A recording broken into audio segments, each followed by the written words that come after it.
শুরু করছি 42-42 নির্বাচনের আগে বাংলার 42টা আসনের প্রবণতা কেবল নয়, অনেকবার বলেছি সেই প্রবণতা কিরকম ভাবে বদলে বদলে যাচ্ছে সেটার খবরও দেবো আমি, অনিকেত চট্টোপাধ্যায়। রাজ্যের একটা আসনের দিকে প্রত্যেকের চোখ রয়েছে, সেটা হলো তমলুক। শুভেন্দু অধিকারীর বাঁচা মরার লড়াই, মমতা বন্দ্যোপাধ্যায়ের বদলা নেবার লড়াই, আর সেই বিধানসভার মতোই তৃণমূল 28, 29, 30টা আসনে জিতে গেলে তমলুক হারলে সে হারার দুঃখ বলবে না। বিজেপি 30-32টা আসনও যদি পেয়ে যায়, তমলুক হেরে গেলে লজ্জায় মাথা কাটা যাবে। তমলুক গেলে সেটা বুঝতে পারবেন, কোনো রাগ ঢাক নেই, এলাকাতে সবাই ভোকাল। ওখানে যান দেখতে পাবেন, কোনো সার্ভেতে কোনো কাজ দেবে না, এক এক এলাকায় এক এক রকমের ছবি, সেফোলজিস্টদের ঘুম ছুটে যাবে। এই আসনে 52 থেকে 71 5বার জিতেছেন সতীশ সামন্ত, এক প্রবাদ প্রতিম মানুষ বলতে যা বোঝায়। 42-এর ভারত ছাড়ো আন্দোলনের সময় স্বাধীন তাম্রলিপ্ত সরকারের সর্বাধিনায়ক ছিলেন তিনি। শেষ দুবার মানে 67-71-এ বাংলা কংগ্রেসের হয়ে দাঁড়িয়েছিলেন, জিতেছিলেন। সেই সন্ন্যাসী বিপ্লবী সতীশ সামন্ত হেরে গেলেন 1977-এ তমলুকের স্বাধীনতা সংগ্রামের ওনারই সহযোগী সুশীল কুমার ধারার কাছে। হারার পরেই সুশীল বাবু গিয়েছিলেন সতীশ সামন্তের সঙ্গে দেখা করতে, পায়ে হাত দিয়ে প্রণাম করে। কিন্তু 1980 থেকে 2009 পর্যন্ত এই তমলুক আসনে কমিউনিস্ট পার্টি জিতেছিল। মধ্যে ওই 96-98 ছোট্ট সময়টা বাদ দিলে তাই হয়েছে। 1999 থেকে এখানে জিতেছিলেন লক্ষণ শেঠ, অনেকে যাকে হলদিয়ার মুখ্যমন্ত্রীও বলতেন। সে কি দাপট ছিল, শিল্পী বুদ্ধিজীবী থেকে শিল্পপতি ওনার দরবারে হাজির হয়েছে সকলে। উনি ছিলেন রাজ্য সিপিএম এর এটিএম। তো যাই হোক, লক্ষণ শেঠকে 2009-এ হারালেন শুভেন্দু অধিকারী।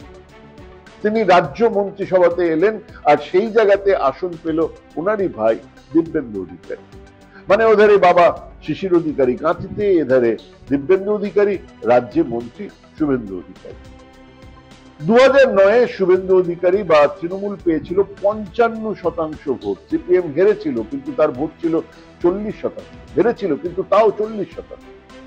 2011-তে তৃণমূল ক্ষমতায় আসার পরেই সিপিএম বুঝেছিল লক্ষণ শেঠ খুব খারাপ, মানে এতদিনে বুঝতে পেরেছিল খুব খারাপ, তাই তিনি বাদ পড়েছিলেন।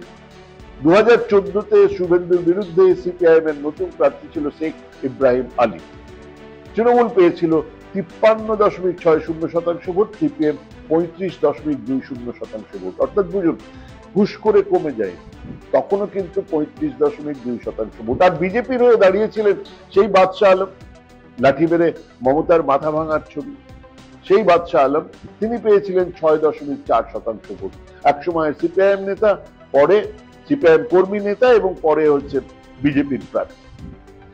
2019-এ তৃণমূলের প্রার্থী পেয়েছিলেন 50% ভোট, জিতেছিলেন।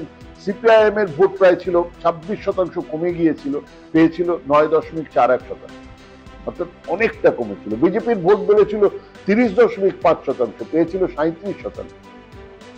আর এক সময় এলাকার বেতাজ বাদশাহ লক্ষণ শেঠ, কংগ্রেসের প্রার্থী, পেয়েছিলেন 16,000 ভোট, 1%, জামানত জব্দ হয়েছে।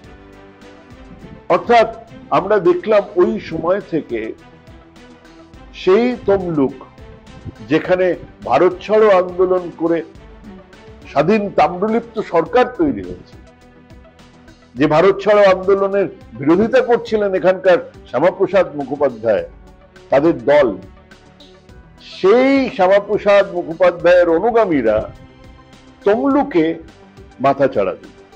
এরপর শুভেন্দু দল ছেড়েছেন, মানে অধিকারী পরিবারই তৃণমূলের বিরুদ্ধে। কাজেই এবারে গোটা ইকুয়েশন আলাদা। এই আসনে বিধানসভার হিসেবে তৃণমূল 46% আর বিজেপি 45.9% ভোট পেয়েছে। বাম কংগ্রেসের ভোট 5.2%। এমনিতেই এই আসন নজর কাড়া ছিলই, তার উপরে আবার কলকাতা উচ্চ আদালতের বিচারক পদ থেকে পদত্যাগ করার কদিনের মধ্যেই অভিজিৎ গাঙ্গুলিকে প্রার্থী করে দিল বিজেপি। তৃণমূলের প্রার্থী সেই খেলা হবে দেবাংশু ভট্টাচার্য, আর সিপিআইএম এর সায়ন বন্দ্যোপাধ্যায়, নতুন মুখ, ঝকঝকে মুখ।